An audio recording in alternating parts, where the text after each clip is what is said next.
Hello viewers, welcome to the program. I'm Rohit Vyas and you are of course watching us on TV Asia, coast to coast, throughout North America. We're here at New York City's Radisson Hotel. We'd like to thank the management of Radisson Hotel for giving us this space because we have a very special guest with us. She's familiar to all of you at TV Asia. You've seen her several times and whenever she's here, our subscriptions go up, by the way, our viewership goes up. She is the former Prime Minister of Pakistan, Benazir Bhutto. Welcome once again to TV Asia. Ms. Bhutto, we are delighted to have you back here in the city of New York. As you've been here, a lot of things have been happening back in your homeland.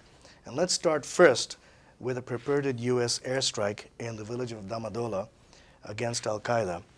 And after that, there's also been some fallout in the Balochistan area, which has caused some degree of unrest back in Pakistan.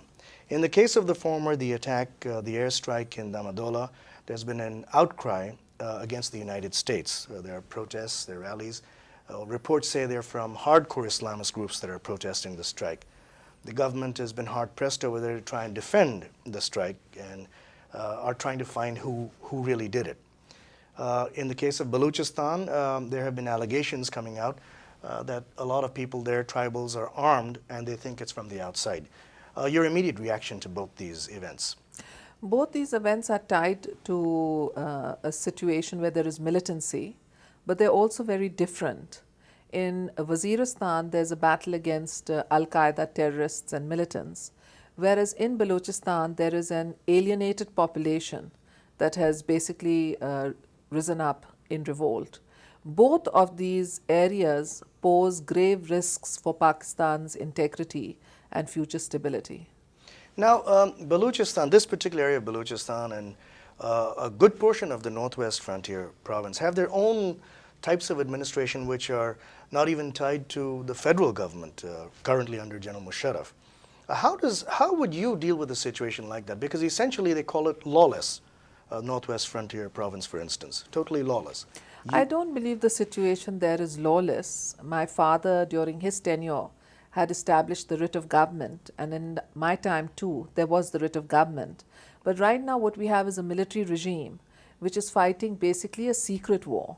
They've told the US military that the US military is free to come in when they have intelligence to hit at Al-Qaeda targets, but at the same time, the public are in the dark. So whenever there is a strike, particularly one in which innocent civilians lose their life, there's a lot of anger within the country.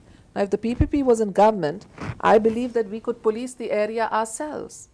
My criticism of General Musharraf is that he's allowed a vacuum to be created so that the US forces step into that vacuum. They step into our country to get at the militants because we don't get at the militants. And this leads to a sense of outrage amongst the public who feel that our sovereignty is being violated. So I would like to see Islamabad successfully police its own areas, successfully extend the writ of the state in our own country so that there would be no need for outside elements to come in. Are you then perhaps suggesting that maybe General Musharraf and his forces failed to hit at the targets that were being targeted?